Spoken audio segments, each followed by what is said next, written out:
Hi, everyone. Welcome back. You're still with us here on the C Morning Show. It is almost time for our first discussion of the morning. And today we will be diving into a topic that is crucial for all of you if you are seeking career advancement, which is personal branding. Yes, in today's cutthroat job market, standing out is more important than ever. And personal branding is key to highlight one's unique talents, skills, and goals. All right, so how can one build a compelling personal brand in order to improve your professional image and also market your skills effectively? Now, to shed more light on this, certainly not going to come from us, we will be joined this morning by personal brand coach and Haloka Group founder, Stephanie Regina. Good morning. Good Hi, morning. good morning. Thank you for having me. Hey, okay, now let's jump into our first question. What exactly is personal branding? Okay. And what are the benefits of personal branding? Okay, so once again, thank you very much for having me here. That's it. Personal branding is it's a series of activities where we intentionally try to build what is it that we would like to contribute to the people around us by actively communicating it. So it's the activity, right? The activity. By the end of the day, you would have your own personal brand, which is people's perceptions towards you that hopefully align with what you would like to share or with what would you like to show them. Okay, Who would need a personal brand? I mean, companies, obviously, we think of branding, we always think of companies and what they need to do to showcase their products. But when it comes to personal branding, like as people, who is this for? I think it's for everyone. Every person. Yes, because actually talking about personal brand, whether you like it or not, everyone has their own personal brand because it's talking about people's perceptions towards you. Sure. Yeah. But those who actually try to actively build it, hopefully can make sure that what they would like to be perceived on is the same as what people would like to see them. I see. But if you talk about self-development, it's always, I always hear things about you cannot control other people's perception of you. Yes, that's And, true. yeah, with personal branding, how does it work? Do you create your own self, or do you like showing your real you, the authentic you, but Okay. enhancing some of the traits? Okay, that's actually the second one. So the second one, so personal branding is really, in building personal branding, it's really important for you to understand yourself first and then try to think of what are the positive impact that I can create with your own skill, your own belief, or your own experiences. Because I truly believe that everyone, each one of us is entrusted with a skill, a talent, or an experience that it is a part of our journey and responsibility to actually share that for the people around us. Yeah, I believe that's so. Okay. So how does this connect with our careers then? Okay.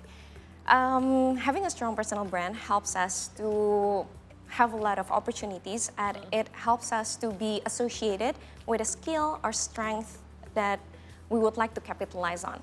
For example, like I'm probably here today because I would like to be associated with personal branding itself. So I got an opportunity to share more about it.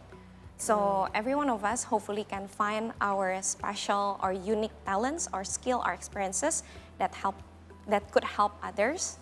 Thus, we got opportunity to share about that more by building our personal brand. Okay, so I does hope that this mean explains. okay? Does this mean that you need to hide your weaknesses and all? I don't think it's like hiding the weaknesses. It's just like managing. Oh, Because in building personal brand, you would like to give positive impact to others, right? So you kind of like see what do you think can be beneficial for others, and then you would like people to know about that. You would like to create impact on that. But your weaknesses are also important because it shows your vulnerability as well. Yeah. So people can relate with you. yeah. Because in my experience, I've been a social media influencer for I don't know how long, but when I was creating this personal branding as someone who's very professional and all, I feel like people couldn't connect with me. And when I share my vulnerability, there are so many people engaging in conversations with me. That's true. That means your stories, your vulnerability can also create positive impacts to others. That's all. So it's the strength, It's the actually. strength. Okay. Well, becoming not strength. everyone is as well versed in personal branding as Shahnaz because she has more experience doing it. So how do we go about starting it? If somebody's just, fairly, this idea is still quite new to them, what are Okay. some of the first steps they need to take?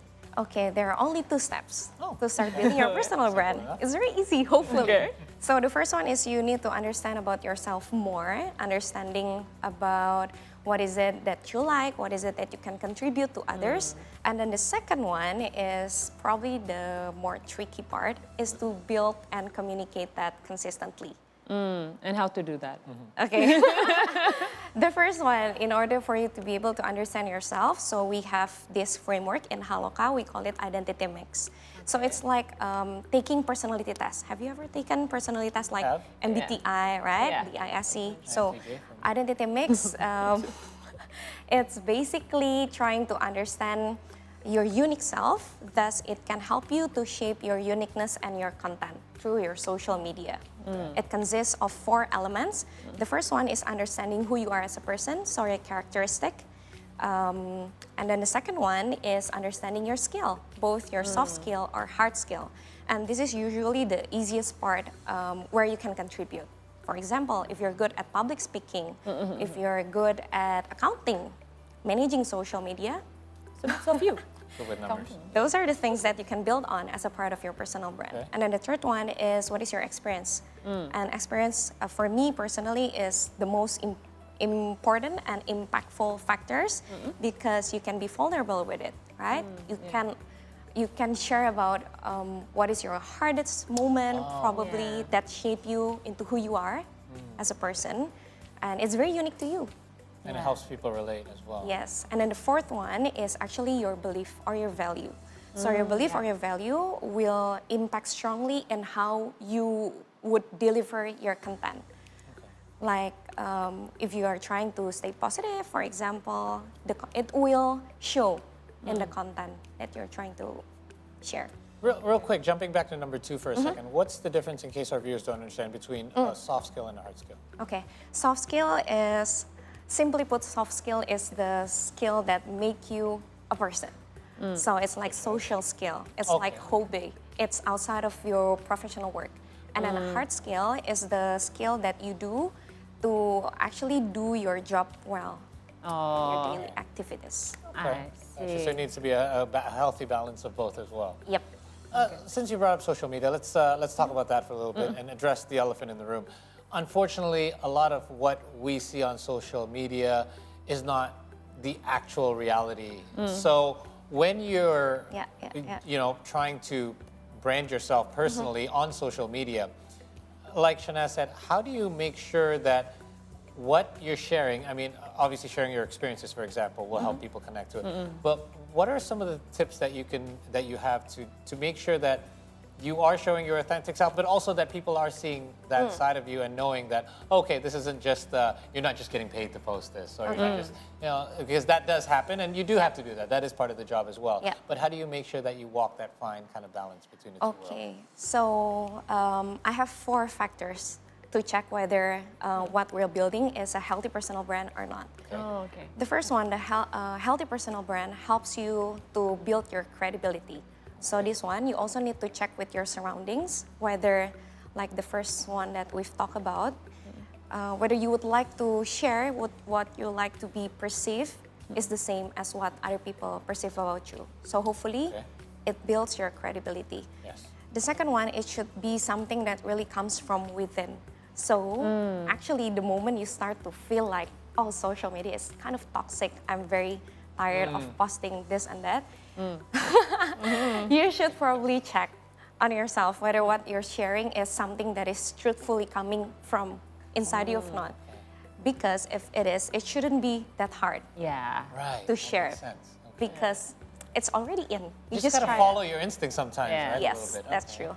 And then the third one, having a strong personal brand actually helps you to easily determine whether it is something that I would like to share on social media or not. Okay. Because when you're building your personal brand, you start to think about how can I contribute to my audience, all the yeah. people that see my content. And sometimes the things that we feel, while it is valid, I feel like it's not always meant for the social media. We can always share our feelings to the closest people around us as well. Yeah. So not everything is for social media. That's You have true, to be that's true. responsible That's true. of the things that you share on social Yeah. media. Maybe social media is not for you. Maybe you should do a billboard, a big billboard. Kind of pricey.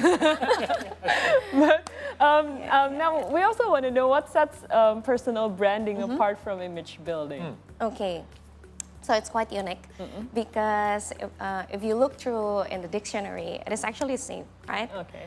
But I like to differentiate it because people usually have like a more sensitive point of view towards the image building, or in bahasa we call it pencitraan, right? Pencitraan. Pencitraan. It's quite different because in personal branding, what you do is you manage Okay.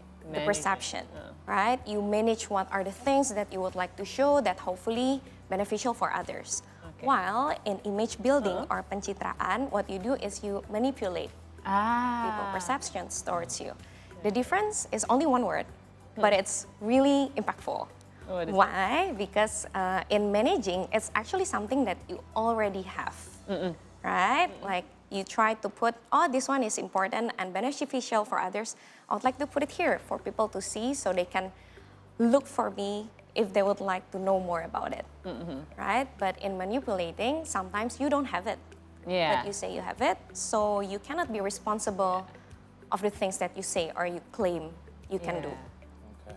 Also, you know, when it comes to any sort of branding, whether it's corporate branding, personal branding, we know that consistency is key because that's how you build your credibility as well. Yep. But what also happens, there are challenges as well in order to maintain consistency, especially as personally we grow as people and we sometimes change as well. Yep, that's true. How do we make that transition, or in order for us to show our growth, how do we do that smoothly in order to still maintain consistency in our personal branding? Okay, that's very true. So the first one is my suggestions for you is to find a format that is easy and enjoyable for you. Okay. So don't think too much about it in the Right. very beginning. Just try to share whatever it is that you do daily. Okay. Like this, something like this. So you can build a habit and you can build a mindset that actually sharing is fine. I can make an impact through what I share. Because sometimes we feel what we share is not important, but it's actually important for other people. And then the second one is the more practical side is to do content batching. So I like to differentiate content creation into two phases. The first one is to script and to actually produce the content, to shoot it. And then the second phase is to edit it. Edit it. Okay. Yes, so content batching is like pulling all of your content creation process into 1 or 2 days, and then you can just like upload it for the rest of the week. So it helps you to build Right. consistency. Okay, so it's not like you have to just work on one all the time and then get it up and then start. That is a bit draining as well. It's actually nice to break it down a little bit. Yeah, Actually a good idea. You can do it over the weekend, Right. content batching, and then you can upload it whenever you like for the rest of the Very week. true. I like that better, actually. Yeah, you Because should sometimes do I it. get stuck on one and then I'm like, okay, forget it. This is taking me too long. And then the moment has passed. All right. So if you guys want to know more, I believe the Haloka Haloka Talks, Talks. Yes. correct? So Haloka Talks is on Instagram, so you guys can check that out. I hope you can zoom in on that. And it's as well a learning community in regards to branding and marketing. You guys can find out more about it, and there's lots of information there. In case 15 minutes wasn't enough to share with you, give them a follow, and I'm sure you guys will learn much more about how to better your personal branding as well. Nice. Thank you so All right, much, Hani, Thank for being you with us for this the morning. insights, Hani. And Thank you a lot so of much. insightful information Yeah. that you were able to share. So hopefully you will be able to get a lot of insights from it as well. Yes, and you will be able to start your personal I'm working branding. on my next content right now. All right. Okay, we are now set for a commercial break. When we return, we'll bring you the world headlines, so stay with us.